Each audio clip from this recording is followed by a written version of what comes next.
សួស្តីកូនបងប្អូនទាំងអស់គ្នាជួបជាមួយលោកគ្រូទៀតហើយនៅមេរៀនទី71រឿងដង្កូវនិងក្អែកអំណានឥឡូវកូនទាំងអស់គ្នាពិនិត្យមើលរូបភាពបាទរូបភាពនេះគឺជារូបភាពដង្កូវ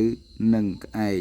អញ្ចឹងដើម្បីកុំឲ្យខាតពេលយូរកូនដែលពុំទាន់បានចុច Subscribe កូនចុច Subscribe ចុចសញ្ញាកណ្ដឹងដើម្បីទទួលបាននៅមេរៀនអំណានថ្មីពីលោកគ្រូ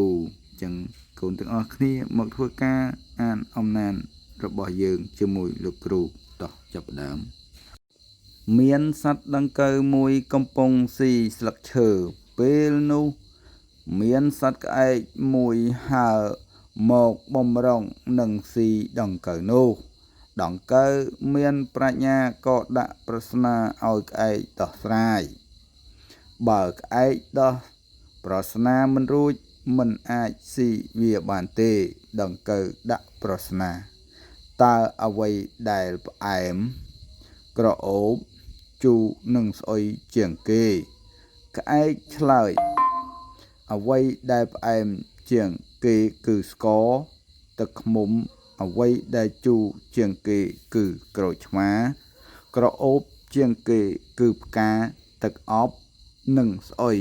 ជាងគេគឺលាមកឬអាចបន្ទាប់មកដង្កូវឆ្លើយបដិសេធវិញថាមិនត្រូវទេអ្វីដែលផ្អែមជាងគេនោះគឺសម្ដីល្អពិរោះជូរគឺពាក្យត្រគោះបោះបោកស្អុយជាងគេគឺ